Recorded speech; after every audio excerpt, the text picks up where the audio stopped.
Bupati Sumedang, Jawa Barat langsung turun meninjau kondisi Jalan Raya Legok Conggeang yang mengalami kerusakan sejak digunakan truk-truk pengangkut distribusi proyek tol Cisumdawu pada Senin 23 Januari kemarin. Peninjauan yang disertai sejumlah kontraktor pelaksana proyek tol dilakukan komitmen bersama agar penanganan jalan selesai pada akhir bulan Januari. Dimulai dari kawasan Cilalaren, Desa Paseh Kaler, Kecamatan Paseh, Kabupaten Sumedang, Jawa Barat, Bupati Sumedang melakukan peninjauan kerusakan Jalan Raya Legok Conggeang pada Senin 23 Januari kemarin. Peninjauan yang disertai sejumlah kontraktor proyek tol Cisumdawu dilakukan di sepanjang jalan yang mengalami kerusakan berat sejak dilintasi truk-truk pengangkut distribusi proyek, termasuk meninjau kawasan Desa Ciberuyeuh, Kecamatan Conggeang, yang sudah beberapa kali diterjang banjir Cilencang, serta jembatan Cianda yang telah dilakukan pembetonan.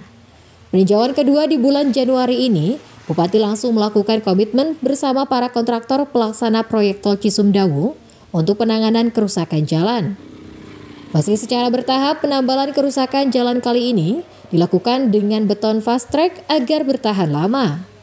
Ditargetkan penanganan kerusakan jalan kabupaten yang sering dikeluhkan warga pengguna jalan akan selesai pada akhir bulan Januari ini.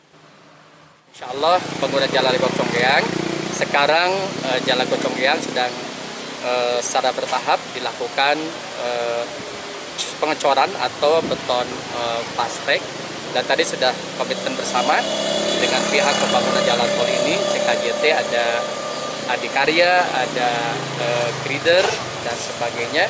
Jalan ini akan segera diperbaiki dengan beton plastik sehingga bisa cepat dipakai masyarakat dan bisa kuat serta tahan lama. Tadi akhir Januari bisa selesai untuk jalan-jalan yang rusak ya, sampai nanti permanen ya ke depan.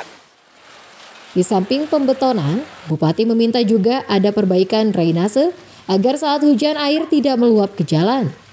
Dari Sumedang, Jawa Barat, Usep Adiwihanda melaporkan.